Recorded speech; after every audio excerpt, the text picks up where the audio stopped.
Major funding in D.C. hanging the balance of the House of Representatives tonight. D.C.'s mayor and city council on pins and needles as they await for critical funding. Fox 5's Bob Barnard live in Northwest with the latest on this ongoing saga. Hi, Bob. Hey there, Marina. We're talking about the difference of $1 billion depending on what the House does next week. Now, the city's top elected officials met with reporters today, bringing us up to speed on the status of the city's budget. The continuing resolution passed by the House and Senate last week to fund the government through September did not include a standard clause that rubber stamps the District of Columbia's current budget passed by Congress last summer.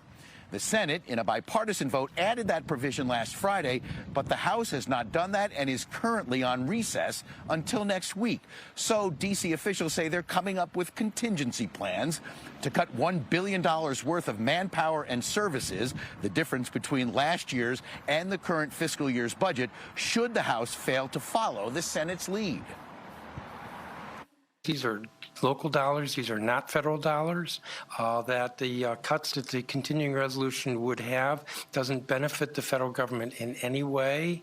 That it is a result of changing the rules in the middle of the fiscal year, since our budget, our spending at the FY25 levels was authorized twice before in continuing resolutions.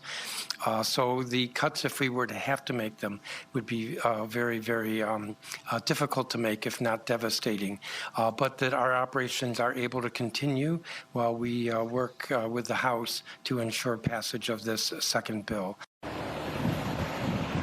Now, they're talking about potentially cutting money for public schools, public safety, and human services. That billion-dollar difference between the district's 2024 and 2025 budgets caused by inflation, labor costs, additional funding for Metro, and the lack of COVID-era funding from the federal government. So despite these challenges, I want to be clear about this. We will meet our financial obligations, and we will maintain the high standard of services that our residents, businesses, and visitors expect.